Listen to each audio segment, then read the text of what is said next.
자, 오늘 말씀의 제목 어린 양 예수 그리스도 한번 읽어보겠습니다. 다시 시작. 네, 다시 한번 시작. 예. 오늘은 마가복음 14장 12절에서부터 21절까지 교독하겠습니다.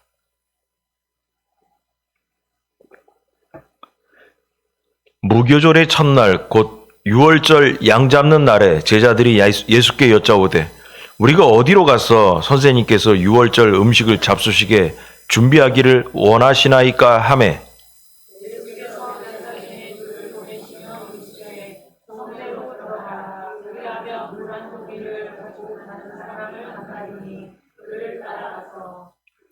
어디든지 그가 들어가는 그 집 주인에게 이르되 선생님의 말씀이 내가 내 제자들과 함께 유월절 음식을 먹을 나의 객실이 어디 있느냐 하시더라 하라.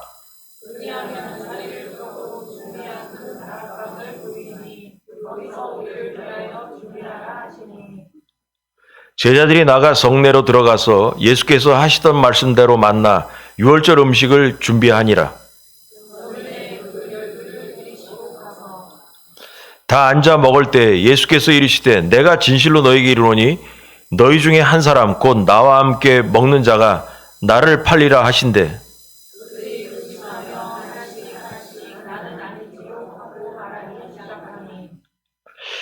그들에게 이르시되 12 중에 하나 곧 나와 함께 그릇에 손을 넣는 자니라.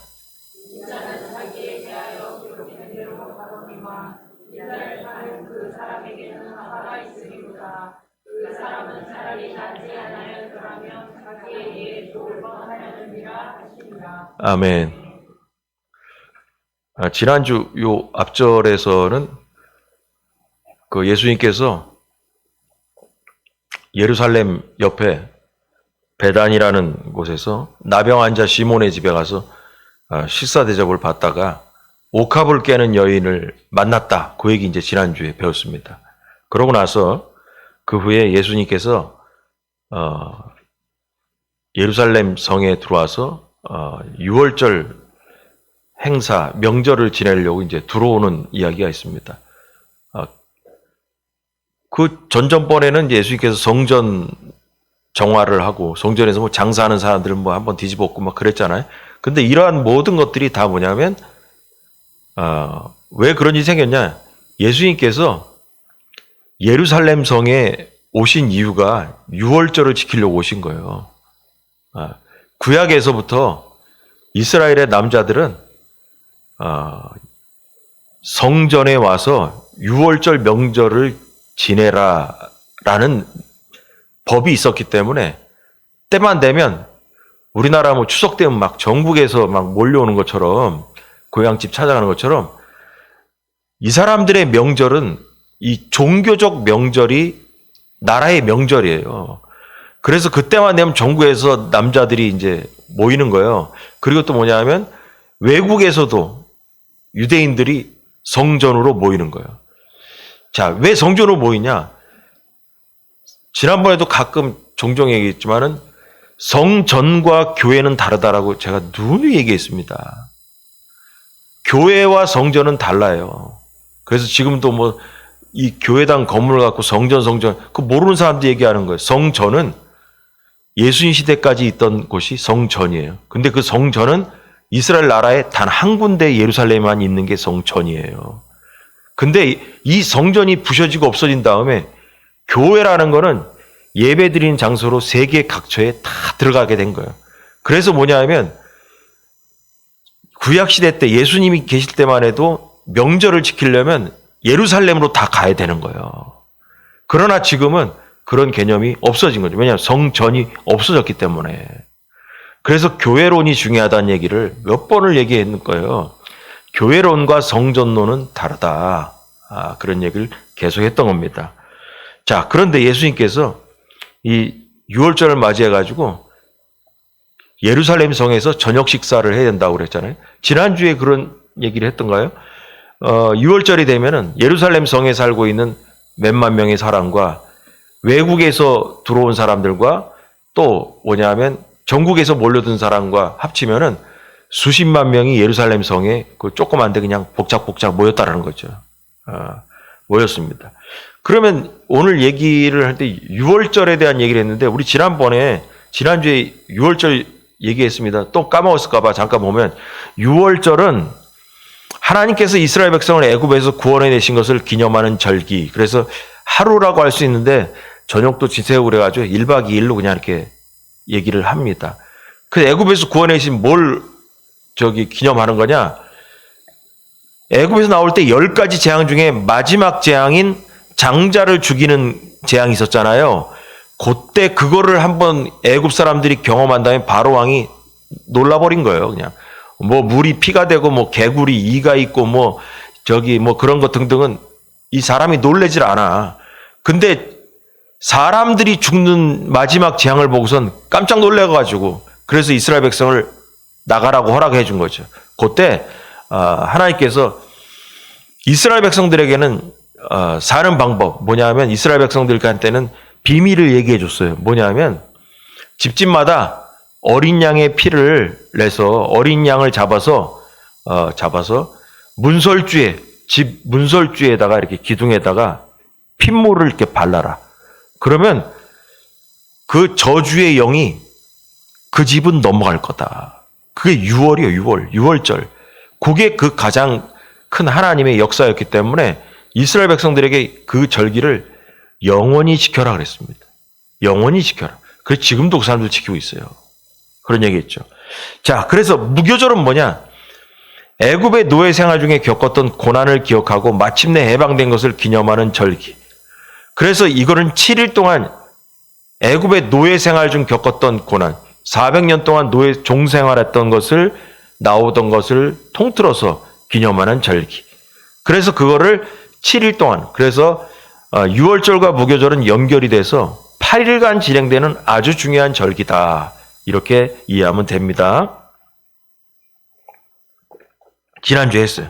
자, 근데 오늘 보니까 본문에 보니까 6월절을 맞이해가지고 예수님께서 저녁 식사를 해야 되는데 뭐 그런 얘기가 나와요. 식사를 해야 되는데 식사 장소가 필요하고 식사 준비를 제자들이 했다 그런 게 명절을 맞이하면 우리가 뭐 송편 떡을 먹듯이 우린 구정 때는 뭐 떡국 먹고 뭐 오는 것처럼 뭐 이런 게 있잖아요.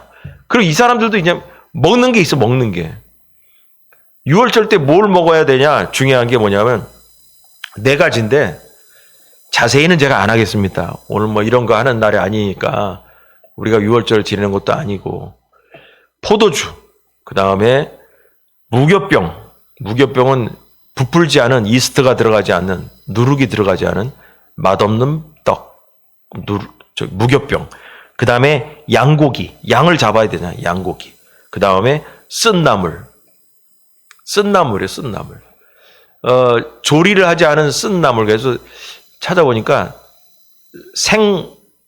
생으로 쓴나물을 먹었다는. 그 왜냐하면 애굽에서 고생하던 쓴맛을 기억하라는 거야.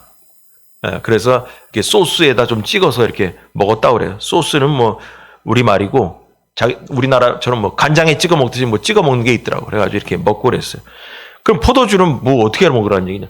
포도주 한 잔 마시고 무교병 하나 먹고 포도주 한 잔 마시고 양고기 정강이 뼈에 있는 살 붙은 거 하나 뜯어 먹고 포도주 한 잔 마시고 쓴나물 먹고 이런 겁니다. 그래 막 포도주를 술처럼 막 벌컥벌컥 마시는 게 아니고 순서가 있어. 순서가 한 잔 마시고 요거 하나 먹고 한 잔 마시고 뭐 이렇게. 그래서 이게 명절이 밥 먹으러 모인 것처럼 되는 것 같지만 아니요. 이게 구약의 애굽에서 나오는 것을 기념하던 이 예식이다. 이렇게 알고 있으면 됩니다. 그래서 이 사람들이 정강이 그럼 유교절 이 6월절 여기서 중요한 음식이 뭐냐? 어린 양이에요. 어린 양. 어린 양이 가장 중요한 거예요. 왜냐하면 어린 양의 피를 발라서 그 집이 살았거든. 그래서 어린 양이 중요하다니까. 그런데 이 어린 양, 그래서 어린 양을 뭐 통째로 먹었나 했더니 그게 아니고 제가 좀 찾아봤더니 정강이 뼈를 접시에 놓고선 그거를 하나씩 먹었나 봐요. 그렇게 됐는데 그런데 6월절에 어린 양 잡는 이 이것이 어느 틈인가 사라졌어요. 이스라엘도 유월절을 지금도 지키지만 뭐냐면 어린 양이 식사 시간에 빠져버렸어. 그게 언제 빠졌냐? 예수님이 십자가 달리신 후에 40년 후에, 그러니까 주 70년경에 요 얘기는 종종 제가 했습니다. 로마가 쳐들어와 가지고 성전을 다 부셔버린 다음에 이 어린 양의 정강이 뼈가 밥상에서 사라진 거예요. 왜냐? 신명기서의 16장 2절 읽어보겠습니다. 다 시작.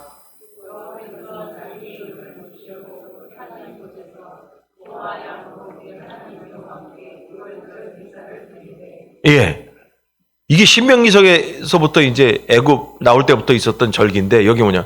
여호와께서 자기의 이름을 두시려고 택하신 곳, 그곳이 바로 성전이에요. 솔로몬이 성전을 지었을 때 여호와께서 뭐라 했어요? 내가 이 성전에 항상 있겠다 그랬죠. 근데 그 성전이 부서져서 없어져 버린 거예요. 그래서 없어져 버린 거예요. 그래가지고 뭐냐, 자기의 이름을 두시려고 택하신 곳, 그 성전이라는 그 지명, 건물이 사라지게 되면서, 근데 거기서 소와 양을 내 하나님 여호와께 유월절 제사를 드리되 그랬단 말이에요.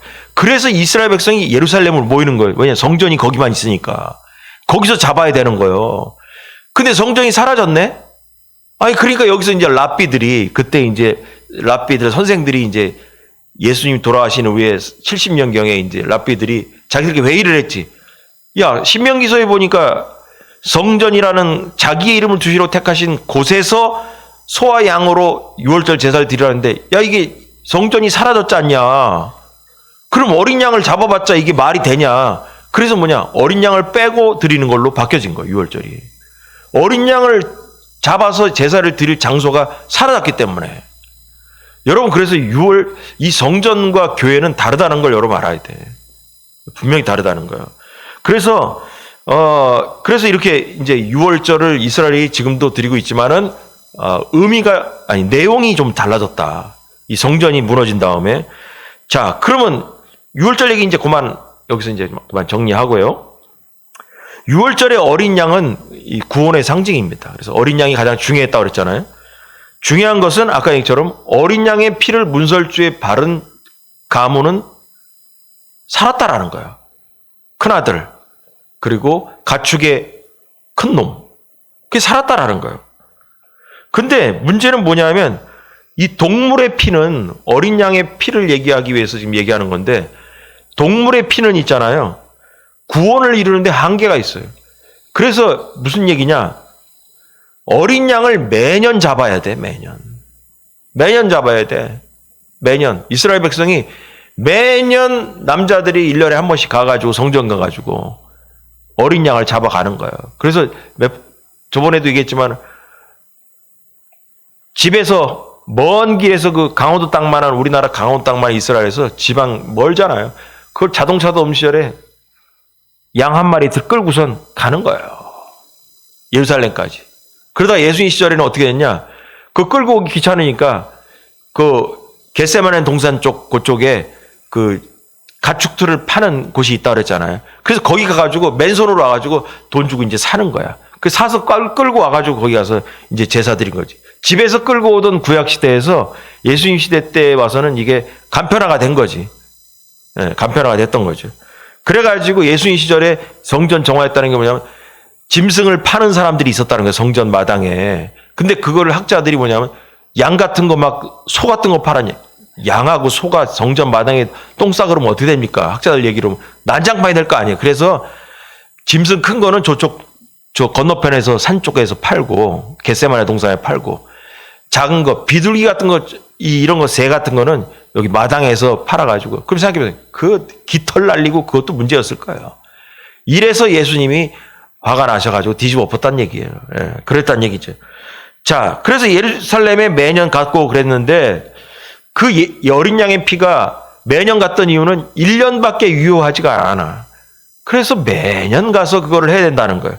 그래서 구원에는 한계가 있다는 거예요. 그게 유효기간이 어린 양의 피는 1년이었다는 거예요. 그래서 완전한 구원을 이루실 유월절 어린 양이 오셨는데, 그분이 바로 예수 그리스도라는 겁니다. 예수님이 바로 예수님의 피 피값은 영원한 효과가 있는 거예요. 어린 양의 피는 달랑 1년이에요. 그래서 매년 제물을 드려야 돼. 근데 예수 그리스도의 십자가에서 피 흘리신 피값은 한 번만 흘리시면 영원하다는 거예요. 그래서 우리가 그것을 믿고 받아들이기만 하면, 우리 죄를 위해 돌아왔다는 것을 믿고 받아들이기만 하면 우리는 매년 가야 되는 어린 양의 피가 아니라 영원히 인정받는 어린 양의 피를 우리의 심령에 바른 것과 같은 효과가 있다라는 거예요. 그래서 예수님은 우리의 죄를 1년만 짊어지시고 가신 것이 아니라 영원히 우리의 죄를 해결해 주신 줄 믿으시 바랍니다. 이게 복음이다라는 거야. 자, 그럼 오늘 두 가지 얘기하는데 이 본문을 통해서 1번, 6월절 어린 양이신 예수님. 다 같이 시작. 예, 6월절이 되니까 제자들이 이거 어디 가서 이거 6월절 식사를 하지? 이런 생각이 들었어요. 그래가지고 예수님이 어디 가서 우리 6월절 저녁 만찬을, 저녁 식사를 어떻게 할까요? 그랬더니 예수님께서 그 본문을 보니까 제자 2명을 지명해가지고, 야, 니들이 예루살렘 들어가면 있잖아. 물동이를 지고 가는 사람이 있을 거야. 그 사람을 따라가라. 그럼 그 사람 따라가서 그 집주인을 만나면 가서 그래라. 선생님께서 6월절 식사를 하시려고 하는데 이 집에 방이 있느냐, 객실이 있느냐라고 물으면 그 사람이 방을 내줄 것이다. 가봐라. 그래서 이 사람들이 진짜로 두 사람이, 여기 성경 보니까 이름은 안 나와요? 제자 2명이 예루살렘 성에 들어갔단 말이에요. 그래가지고 가가지고 어떻게 돼서 만났어. 그럼 우리가 생각할 때, 야, 이거 어떻게 예수님이 어떻게 알고 자세히 얘기하자면 마가복음, 우리가 읽는 지금 마가복음은 예수님이 예루살렘 성에 한 번 들어간 걸 나오지만 요한복음에는 3번 들락날락 하셨다고 나옵니다. 그럼 예수님께서 그냥 왔다 갔다 했겠어요? 가다가 만난 사람도 있고, 가다가 이런저런 얘기하다가 예수님을 믿는 사람도 있고, 영접하는 사람도 있을 거 아니에요. 그러면 이 만찬 장소를 제공한 이 집주인도 예수님을 영접한 사람일 것이다라는 추측이 나옵니다. 제 말이 아니고 학자들이 그렇게 얘기합니다. 그래서 예수님께서 전혀 예루살렘 성 안의 분위기 모르고 눈 감고 앉았다가, 야, 거기 가면 누구를 만나고 누구 집 가면 방을 내줄 것이다. 그거 아니다라는 거죠. 근데 신기한 것은 들어가면 물동이 지고 가는 사람 만날 것이다. 그거는 좀 신기한 얘기예요. 근데 물동이 지고 가는 사람은 누굴까? 궁금하잖아. 다는 모르겠고 여자다. 여자가 물동이 지고 가지 남자가 물동이 지고 가지는 않는다. 그래서 아마도 어느 우물가나 어디 가가지고 가면 물동이 지고 가는 사람이 있을 것이다. 그 여자 쫓아가라, 그 말이죠. 학자들이 뭐냐면 여자가 그 당시에 물동이 이고 다녔지, 남자들은 물을 움직여도 가죽 푸대에 움직였지 물동이를 들고 이렇게 창피하게 항아리 들고 다니지 않았던 시절이었다. 그렇게 얘기합니다. 그래서 이 신약학자들의 이야기에 의하면 그 사람은 여자다. 그래서 그 여자를 따라가라. 그러고 나서 따라갔는데 여기서 또 재밌는 얘기 나옵니다. 14절 어디든지 다시 읽어보세요. 시작.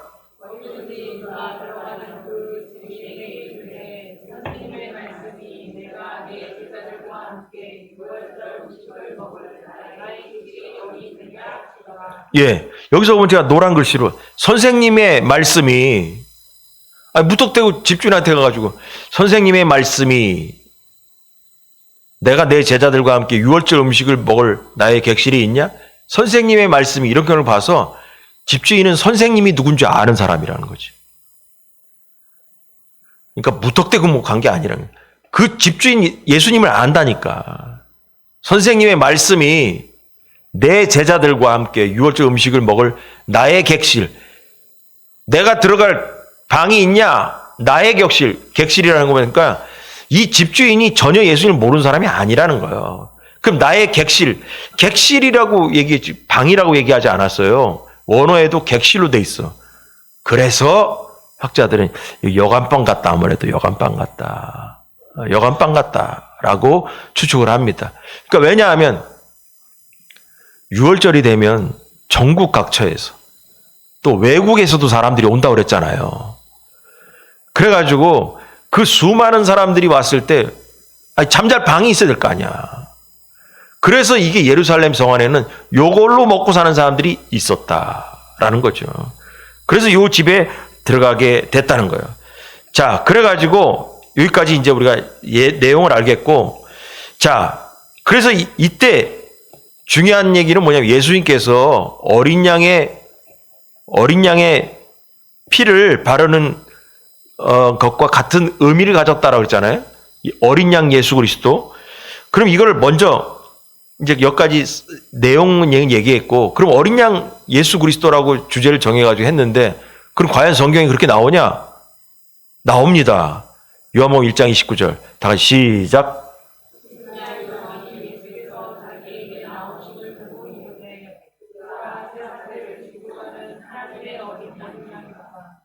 예, 이렇게 얘기했습니다. 요한복음에 요한이 예수께서 자기에게 나오심을 보고 이르되 보라 세상 죄를 지고 가는 하나님의 어린 양이로다. 이 세례 요한이 얘기하는 거예요. 하나님의 어린 양이로다.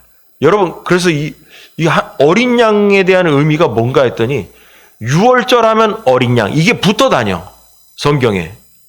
그래서 학자들은 뭐냐, 6월절을 얘기하면 어린 양이고 어린 양을 얘기하면 6월절이다. 그 어린 양은 바로 예수 그리스도다. 이게 다 붙어 다니는 말이다, 이게 단어가. 그래서 예수님은 2000년 전에 6월절의 마지막 어린 양으로 오신 예수님이다라는 거예요. 마지막으로 오신 예수님. 그래서 제자들은 6월절 객실과 음식을 준비하기 위해서 성에 들어갔던 것입니다. 그리고 이 아까 얘기했던 4가지의 음식을 준비해서 준비했다 그랬잖아요. 6월절 예식을 준비했다. 시장 가가지고 이것저것 샀겠지. 자기들 12명이 먹을, 예수님까지 13명이 먹을, 그 다음에 뭐냐, 13명이 들어갈 다락방. 거기 들어가서, 그럼 13명이 앉아서, 뭐 제가 이제 좀 공부하면서 찾아봤더니, 뭐, 이 밥상도 뭐 이렇게 돼가지고, 뭐 앉아가지고 이렇게 우리 쭉 식탁에서 먹는 것처럼 그런 게 아니고, 그 당시에 사람들은 먹는 게 비스듬히 누워서 먹었어, 누워서. 그러니까 우리가 볼 땐, 야, 옛날 어려서 누워서 먹으면 아버지한테 혼났잖아요. 밥상머리에서 자빠져 있다고 얼마 혼나. 근데 이 사람들은 그 당시에 밥 먹는 수법이 누워서 먹는 거야. 비스듬히 기대가지고 어디 이렇게 팔걸이 하고선 조금 먹고 한 잔 마시고 이거 하나 찍어 먹고 뭐 이러면서 대화하면서 한참 가는 거야, 이게. 뭐 한 잔 발거 먹고 하나 딱 먹고. 그럼 금방 끝나지. 한참을 하는 거. 그러니까 장소가 필요했던 거예요. 자, 근데 예수님이 바로 어린 양으로 오신 거예요. 그 예수님은 우리 인류의 죄를 대속하기 위해서 오신 분이라는 거죠. 그래서 우리의 죄를 위해서 그냥 한 번에 해결해 주기 위해서 2000년 전에 오셨던 겁니다. 그래서 이스라엘 백성들이 2000년 동안 6월절 그 애굽에서 나온 이후로 그 수많은 그 6월절 제사를 드려왔잖아요. 그 드려왔던 그런 것들을 다 정리했어요. 한 1000년 동안 지었던 했던 것들을 정리했어요. 자, 그러면 성경에 또 뭐라고 나오냐? 중요한 얘기들을 한번 찾아보겠어요. 어린 양 예수 그리스도를 얘기하자면 구약의 이 얘기를 안 할 수가 없어요. 출애굽기 제가 이제 읽어볼게요. 빨리. 모세가 이스라엘 모든 장로를 불러서 그들에게 이르되 너희는 나가서 너희의 가족대로 어린 양을 택하여 6월절 양을 잡고. 여러분 머리수대로 잡아야 돼. 우리 집에서 한 마리 잡는 게 아니야. 우리 가족이 5명이면 5마리 잡아야 돼. 우슬초 묶음을 가져다가, 우슬초 묶음이라는 것은 우슬초 제가 잘 모릅니다. 뭐 사진도 보고 어쩌고 그랬는데 모르겠어요. 우슬초 아는 분이 있겠지만 이런 거요. 풀 같은 거 나뭇가지 뭐 이렇게 묶어가지고 쌀이 빗자루 같은 거 있잖아요. 빗자루처럼 이렇게 해가지고 묶어가지고 여기에다가 피를 묻힌 다음에 문설주에다 이렇게 똑똑똑똑 때려가지고 피를 발랐다라는 거라. 아셨죠? 똑똑똑똑.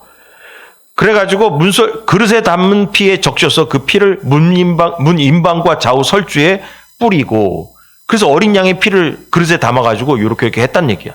23절.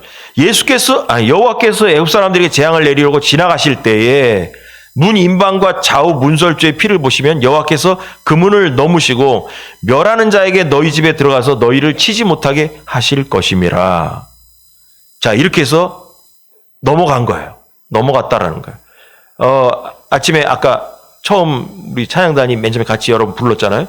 그 6월절 어린 양의 피, 그 찬송이에요. 24절. 너희는 이 일을 규례로 삼아 너희와 너희 자손이 영원히 지킬 것이다.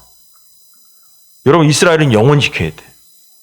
애굽 생활을 했던 조상들의 그 생활을 기억하면서 하나님께서 자기 민족을 꺼내주셨다라는 걸 기억하라는 거예요, 하나님께서는. 여러분, 그래서 이런 말이 되게 중요해요. 이게 우리에게 적용하면 뭔지 아세요? 우리 가문에게, 내 가정에, 내 인생에 주어졌던 간증거리를 계속 기억해야 되는 거예요. 여러분, 그래서 간증이 중요하다니까. 이것도 이스라엘 민족의 간증이에요.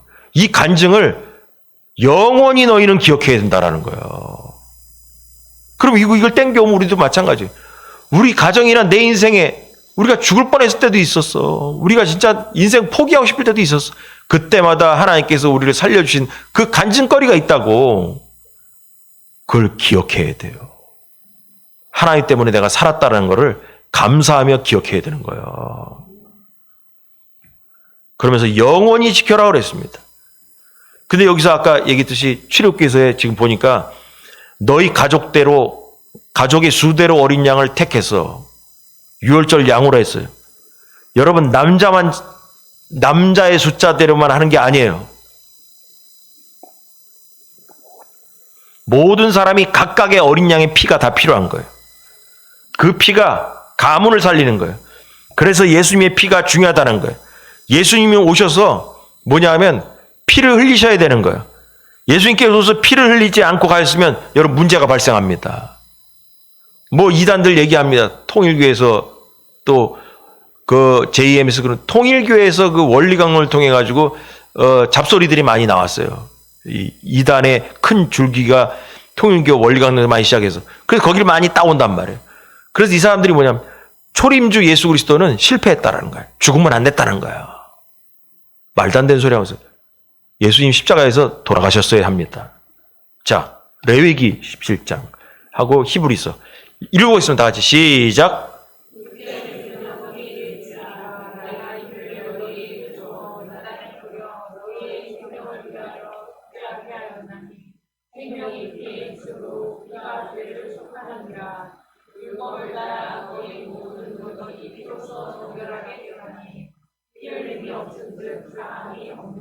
아멘. 여러분, 예수님 오셔가지고 죽으셨어야 되는 건 맞다니까. 여러분, 이게 복음이라니까. 이단들 딱 들으면서 예수 그리스도가 예수님이 전에 오셔가지고 초림으로 오셔가지고 실패했다. 그래서 내가 봐야 된다. 말도 안 되는 소리를 하고 있어요. 근데 사람들이 넘어가는 이유가 뭔지 아세요? 이걸 몰라서 그래. 교회에서 이런 걸 교육 안 받아서 그렇다니까. 분명히 나오죠. 생명이 피에 있으므로 피가 죄를 속하느니라. 그래서 있잖아요. 구약시대 때부터 이스라엘은 뭐냐면 피를 먹으면 안 돼. 우리 선짓국 잘 먹잖아. 선짓국 얼마나 맛있는 사람 있잖아요. 근데 이 사람들은 뭐냐. 생명이 피에 있으므로 피가 죄를 속하느니라. 피값이 겁나게 중요한 거예요. 이 사람들은 선짓국 먹으면 안 된다니까. 여러분, 그래서 신약에 와서 먹는 게 뭐가 죄가 있냐? 바뀌어서 이제 상관없어졌지만은 구약시대에는 이런 법이 있었다니까. 근데 히브리서에 뭐냐면 나와 있잖아요.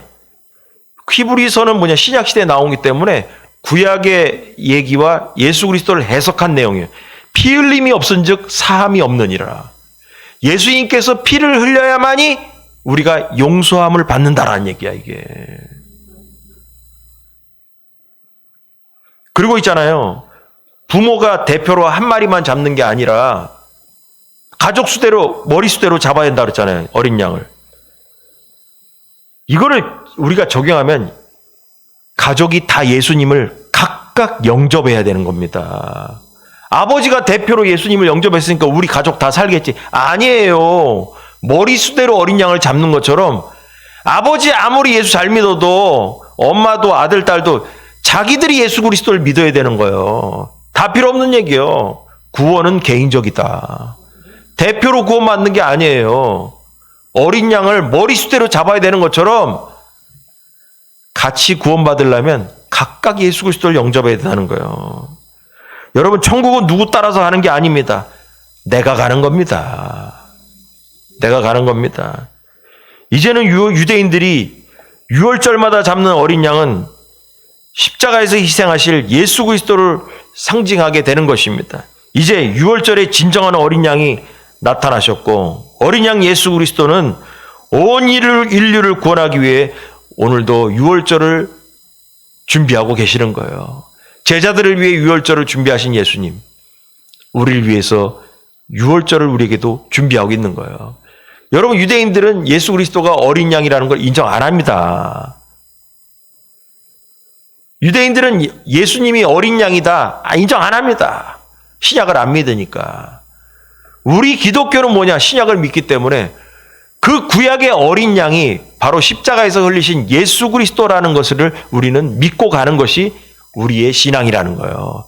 그래서 유대인과 기독교인이 다른 게 뭐냐? 어린 양 예수 그리스도를 믿느냐 안 믿느냐는 거예요. 여러분, 그래서 어린 양의 피를 문설주에 유대인들이 발랐듯이 예수님의 보혈의 피를 여러분의 심령에 바르기 바랍니다. 그 말은 예수님을 영접함으로 우리의 죄 문제를 완전히 해결하는 것입니다. 우리 모두가 한 사람도 빠짐없이 다 천국 가길 주안절히 축원합니다. 자, 두 번째로 가룟 유다 얘기가 나오네요. 가룟 유다 얘기가, 그 유명한 가룟 유다 얘기 나옵니다. 예수님께서 식사를 하시다가 갑자기 뜬금맞게 이 중에 한 사람이 나를 배신할 거다, 나 팔아먹을 거다, 이 얘기를 하십니다. 그러니까 제자들이 나는 아니지요, 나는 아니겠지요, 나는 아니겠지요. 얼마나 무섭겠습니까? 저 같아도 그 자리에 있으면 내가 혹시 그런 짓 하는 게 아닐까 걱정될 거 아니에요. 나는 아니겠죠, 예수님. 그래가지고 막 다 그러고 앉았는 거예요. 아니, 그 당시 유대 지도자들은 예수님을 어떻게 하면 저거 잡아가지고 죽일까 궁리하고 있는데, 아니, 저기 예수님을 팔아먹을 사람이 우리 편 중에 있는 거예요. 우리 편 중에 같이 밥 먹고 있는 사람이 나를 팔아먹는다는 거예요. 여러분, 그래서 이 가룟 유다가 결국은 예수님을 팔아먹는 결정적인 역할을 해가지고 은 30냥에 팔아먹고 말아버렸습니다. 그렇다고 여러분, 이걸 보면서 무슨 생각? 예수님을 가룟 유다가 판 것을 보니까 이게 우발적이라는 말은 어려우니까 갑자기 그냥 자기가 이게 혹해가지고 팔아먹은 건가? 그렇게 생각할 수도 있는데, 여러분, 갑자기 튀어나온 사건은 아닙니다. 하나님의 계획 속에서 예수님 팔린 것입니다. 계획 속에서. 앞에서 말했듯이 예수님은 때가 되면 피를 흘려서 구약의 어린 양처럼 죽으셔야 되는 것이 계획이에요. 계획이야. 그러면 십자가에 달리시기 전에 뭐냐? 팔려야 되는 것도 계획이야. 근데 계획이 아닌 게 있어요. 팔리는 것을 하는 사람이 가룟 유다여야 되는 것은 계획은 아니야. 여러분, 생각해 보세요. 아니, 어떤 사람이 태어났는데 팔자가 예수님 팔아먹을 팔자로 처음부터 운명이 정해지고 태어났다고 생각해봐. 그러면 안 되지. 그러면 되겠습니까? 그럼 하나님이 불공평한 거지. 아니, 누구를 세상에 저기 태어나게 하면서 너는 저기 태어나서 때가 되면 예수님을 팔아먹을 팔자니까 그렇게 해라. 여러분, 그래 보면 어떻게 됩니까? 그 인생 불쌍하죠. 그럼 공평하신 하나님이 아니지. 그건 다 뭐냐? 자기가 택한 겁니다. 자기가 택한 겁니다. 예수님의 죽음은 하나님의 계획 때문에 된 것이다. 가룟 유다의 배신도 역시 하나님의 주권적인 섭리 안에 있었지만 하나님이 지정하는 것이 아니라 자기가 선택한 것이다. 자신이 그때에 맞춰서 돈 욕심이 생겼고, 그리고 마귀의 유혹에 넘어가서 돈을 좀 벌어볼까? 여러분, 근데 있잖아요. 옥합을 깨고 할 때, 옥합 깬 얘기 나올 때 다른 복음서에서는 그 옥합 비싼 거를 가난한 자 나눠주지 뭐하냐 혼내킨 사람 중에 하나가 가룟 유다라고 다른 복음서에 나온다니까. 평소에 가룟 유다는 돈독이 올라왔어, 돈독이. 그러니까 예수님도 팔아먹고 어떻게 돈을 벌까? 이 생각이 있었던 거야, 이게. 평소에 주님을 따라가면서도 돈만 보이는 거야. 여러분, 그래서 이걸 알아야 된다니까? 평소에 신앙생활을 하면서도 예수님은 눈에 안 보이고 돈이 보이는 사람이 있다니까. 결정적인 순간에 주님을 배반하는 날이 올 겁니다. 근데 이게 있잖아요. 예언이 되어 있네? 예언이 되어 있어. 구약에 보니까. 계획했다는 걸 얘기하는 거예요. 자, 시편 40편에 내가 다 시작.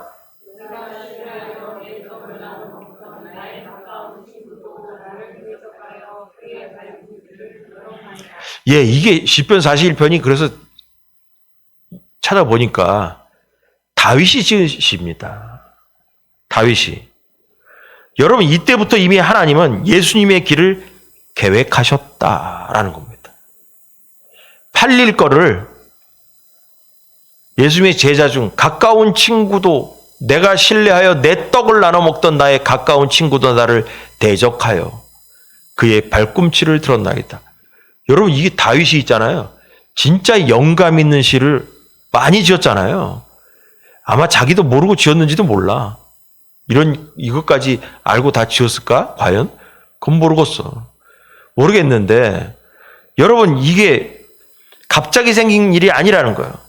이 내용을 보면 성령의 감동으로 다윗이 이 시를 졌다는 걸 우리가 알 수 있습니다.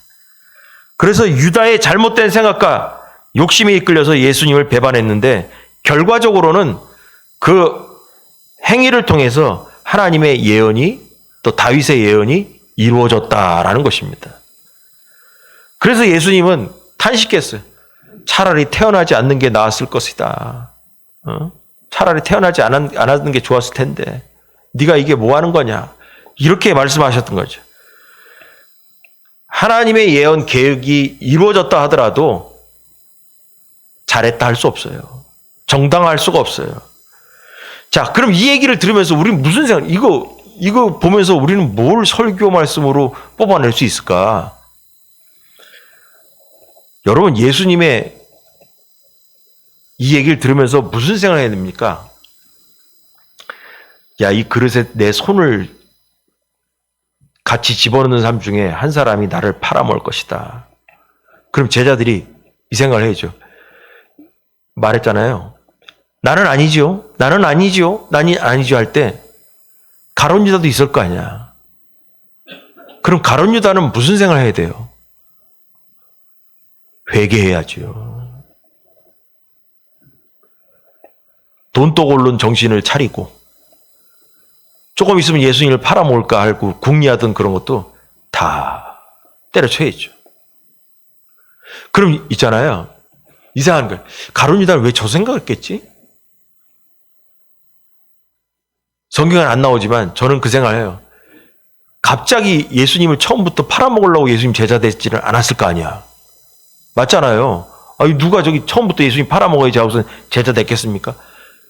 결국 뭔지 아세요? 예수님을 따라가긴 했는데, 제자로 따라다니긴 했는데 내가 생각했던 메시아가 아닌 거야. 내가 생각했던 메시아가 아닌 거예요. 내가 생각했던.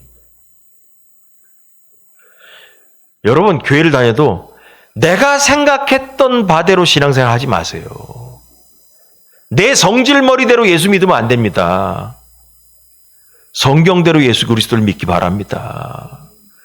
내가 생각했던 예수님이 아닌 거예요. 그게 바로 앞에 걸렸듯이 뭐냐면, 옥합을 깰 때, 야, 그 비싼 거를 왜 그거 하고 있어? 저기 팔아가지고 가난한 자 나눠주면 좋은데. 말은 그럴듯해. 근데 속마음은, 저 돈이면 내가 가졌으면 좋겠는데. 근데 예수님은, 그랬을 거예요. 가룟 유다 혼자 앉아가지고, 저 비싼 거를 혼자 깨가지고 기름을 바른단 말이야? 그랬더니, 예수님 제자들이, 야, 그 비싼 거면 어쩌고 했더니, 예수님이 제자들 혼내켰어요. 가만두어라. 가난한 자들은 너희들과 항상 있지만 나는 없다. 나의 앞날을 준비하는 것, 나의 장래를 준비하는 것이다. 라고 얘기했다는 거죠. 여기서 가룟 유다는, 내가 생각했던 휘황찬란한 메시아가 아니구나. 에이, 다 필요 없다. 거기서부터 이제 마귀가 들어가기 시작했겠죠. 여러분, 그래서 결국 가룟 유다는 조금씩 생각이 바뀌면서 예수님을 메시아라고 인정하고 싶지 않던 마음이 생기고, 결국은 팔아먹어도 아무 상관없겠구나. 내 인생에 별 지장이 없겠지. 예수 그리스도라는 사람은 하나님의 아들 아니야. 하나님의 아들이 저렇게 왔다가 죽을 리가 없어. 그래서 팔게 되었다고 저는 봅니다. 여러분, 이걸 보면서 우리는 가룟 유다의 사건을 보면서 뭘 배워야 되냐? 신앙생활 하면서도, 다시 말해서 예수님을 따라다니면서도 회개하지 않고 이 세상을 떠난다면 우리는 세상에 태어나지 않는 것이 더 낫다고 말할 수 있겠습니다. 왜냐하면 구원이 없기 때문에. 아니, 죽어라 교회 다녔는데 나중에 뚜껑 열어보니까 천국에 못 갔네? 여러분, 곤란하잖아요. 그래서 사도 바울이 그랬어요. 두렵고 떨림으로 구원을 이루라고. 여러분, 나중에 뚜껑 열어보니까, 천국 가보니까, 아니, 남목사님 안 왔네? 그럼 곤란합니다. 아이고, 그 생각하면 그냥 아찔합니다, 여러분. 그런 망신이 어디 있겠습니까? 여러분, 그러므로 뭐냐 하면, 우리가 신앙생활 제대로 해야 된다는 거예요. 여러분, 예수님을 따라하는데 다 구원받은 건 아니에요. 가룟 유다도 딴 길로 갔다니까? 그럼 우리가 그 내용을 갖다 딱 뽑아서 적용하면, 교회를 열심히 다녀도 복음의 의미대로 우리가 살지 못하면 우리가 천국 못 갈 수도 있는 거예요. 그 속마음을 우리가 다 어떻게 알아?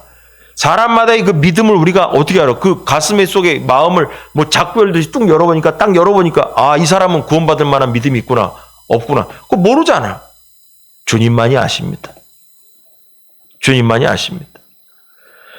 여러분, 이 땅에 유월절 어린 양으로 오신 예수님은 예수님을 배반한 유다에게도 회개의 기회를 그때 주신 겁니다. 나는 아니지요 할 때, 나와 같이 그릇에 손을 넣은 자 중에 한 사람이 나를 팔 것이다. 그 얘기한 것은 뭐냐? 들으라고 하신 거예요. 듣고 회개해야죠. 또 그럼 이런 생각이 또, 아니, 회개해버리면 예수님 안 팔리면 예수님 십자가에 못 달린 거 아니야?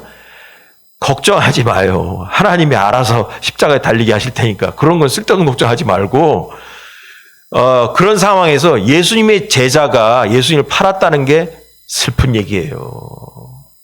그게 슬픈 얘기예요. 여러분, 우리에게도 마지막이 언제냐? 우리의 숨이 달려있을 때가, 목숨이 달려있을 때가 우리의 시간입니다. 여러분, 신기하게 이 설교 준비를 하고 새벽에 잠을 잤어. 잠을 자는데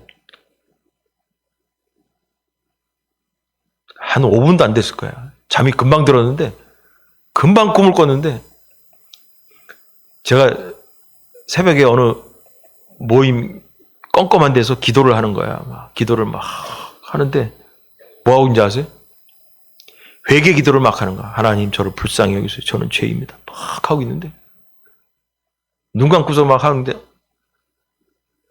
앞에서 강사 목사님인지 누군지 전체 기도 시간인데, 눈을 감고 있어도 이렇게 불이 켜지면 눈이 알잖아요. 껌껌한데 확 하는데, 근데 점점 내 앞으로 동그란 불이 눈 감고 있는데 오는 거야. 뭐가 온다. 꿈속에서 기도하면서 뭐가 온다. 근데 그 누군지 모르는 사람이 손바닥에 후레쉬 같은 불이 있어서 그 불이 눈앞에 쏘고더니 내 여기 오른쪽 어깨를 탁 대는 거예요. 제가 5시에 꿈꾼 거야. 탁 대는데 제가 그냥 확 자빠지는 것 같더라고. 의자에 앉았는데. 넘어지면 안 되지. 주여 불쌍히 해서 막 기도하면서 너무 깜짝 놀라가지고 벌쩍 눈을 떴어요. 진짜 이게 불이 왔나 방에. 그래서 다시 잠들었어요. 그래서 이 설교 준비하면서 저도 그 생각하는 거예요. 뭐 우리가 나라고 해서 뭐 가룟 유다랑 뭐 다를 게 뭐가 있니? 항상 긴장된 신앙으로, 긴장된 신앙으로, 나도 가룟 유다와 같이 다를 바가 없다라는 마음으로 우리가 신앙생활을 하면서 항상 우리의 죄를 하나님께 고하고 거룩하게 살아야 된다라는 생각을 했습니다. 아침에 일어나서. 그 아침에 일어나서 오니면서 사모님한테 얘기해서 내가 꿈을 꿨는데 이랬어 아까. 여러분, 이 본문을 보면서 우리는 항상 회개해야 됩니다. 여러분, 가룟 유다가 그러고 싶어서 맨 처음부터 작정한 것은 아닐 거라고 봅니다. 우리도 신앙생활하면서 복음의 의미를 계속 잘 깨달아서 주님 앞에 거룩하게 나가도록 열심히 여러분 매일같이 노력하시기 바랍니다. 거룩하게 살려고. 자, 마지막 구절 하나. 계시록 19장 8절. 다 같이 시작.